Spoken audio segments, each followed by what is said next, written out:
September 3rd, 2011, 12:51 p.m. Possibly the best moment of my life, when my little brother was born. The light of our lives, an angel sent from heaven. So it didn't bother us when his troublesome twos became the treacherous threes.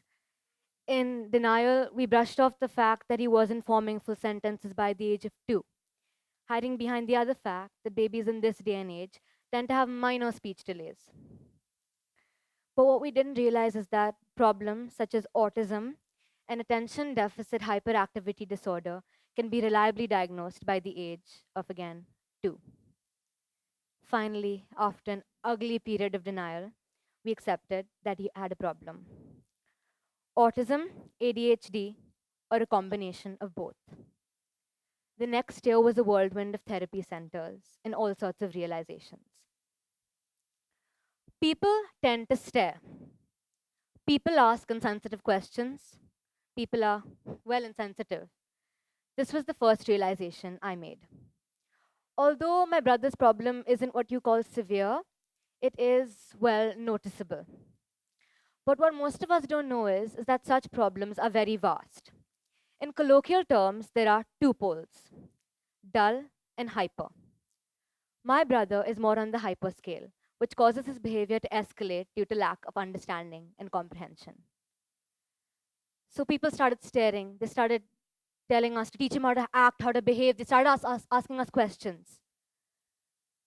The kind of anger I experienced in those moments is the kind I've only read about in books. The kind where one's blood boils and all one can see is red, a blind rage. I was appalled at people's lack of social etiquette and borderline rude curiosity. Since the very beginning, I dislike therapists. I don't know if it's a form of denial or just general pessimism. So when a therapist conducting my brother's assessment made some snarky comment about how far he'll get in life, I was livid.